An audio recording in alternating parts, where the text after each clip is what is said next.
అమ్మా, కొద్దిసేపట్లో చెల్లెమ్మ పెళ్లి జరగబోతుంది.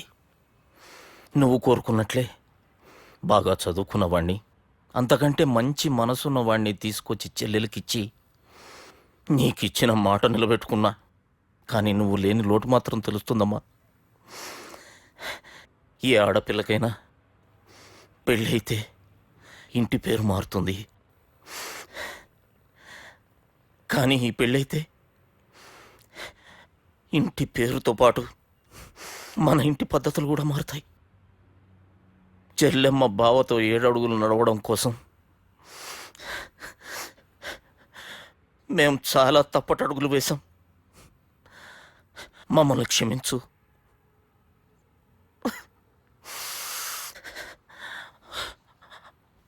వాళ్ళని దీవించు. అన్నా, హలో,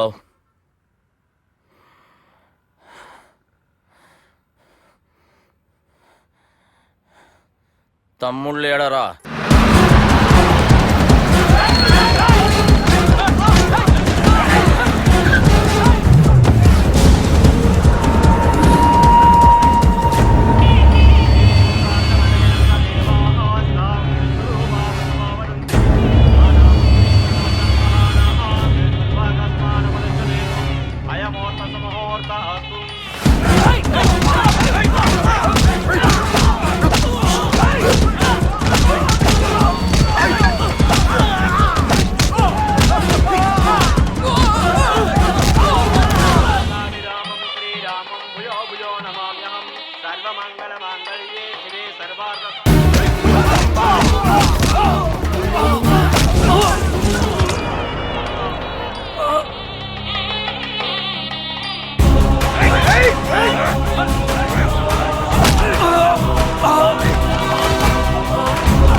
దుర్గా, జీలకర్ర బెల్లంతో ప్రారంభమయ్యే పెళ్లి తాళి కట్టడంతో ముగుస్తుంది.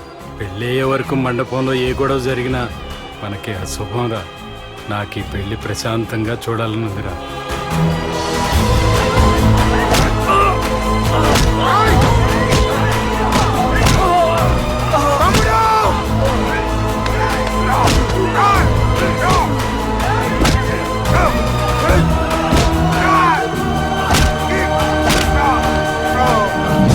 జీలకర్ర బెల్లం తీసుకోండి.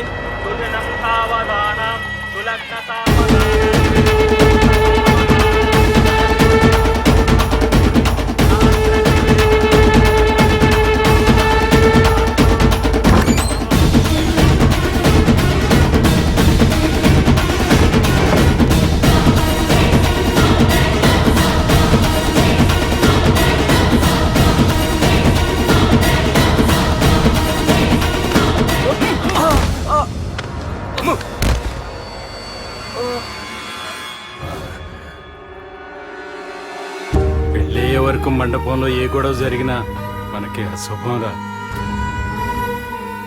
చూడు, లోపల నా చెల్లెలు పెళ్లి జరుగుతుంది. దయచేసి ఇక్కడ గొడవ చేయొద్దు. మీకు దండం పెడుతున్నా. నేను ఇక్కడికి వచ్చింది నీ చెల్లెలు పెళ్లి చూడటానికి కాదురా, ఆపడానికి.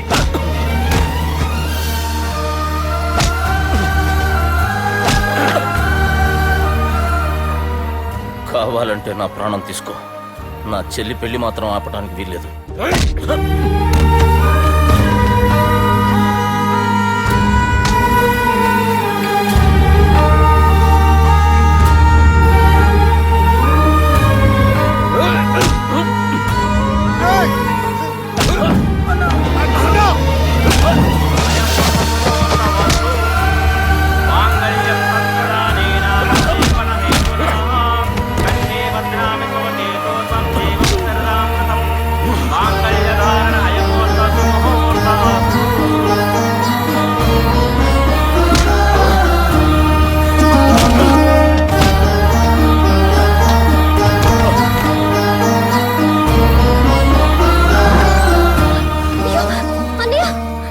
ఏంటండి గొడవ? తాళి కట్టడం పూర్తయిందా? అయింది. అంటే నా చిట్టి తల్లి ఈ రోజు నుంచి నీ భార్య. ఇంకా ఏంట్రా చూసేది?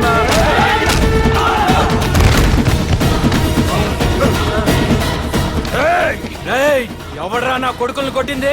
చంపేస్తాను రా రే. ఏయ్, నీ కొడుకులే కాదురా, నువ్వు కూడా పోతావు నా చేతిలో. మా ఫ్యామిలీ మీద చెయ్యేస్తాను, నరికేస్తాను రా. ఓ రకంగా చెప్పాలంటే జైల్లో తప్ప స్టార్ హోటల్లో రూమ్ వేసినా వాళ్ళకి నిద్ర పట్టదంటే నమ్మండి. ఇకపోతే మా అమ్మాయి గురించి చెప్పాలంటే మీ అబ్బాయి దమ్ము కొడితే మా అమ్మాయి రమ్ము కొడుతుందండి. మీ వాడు రౌడీలతో తిరిగితే మా అమ్మాయి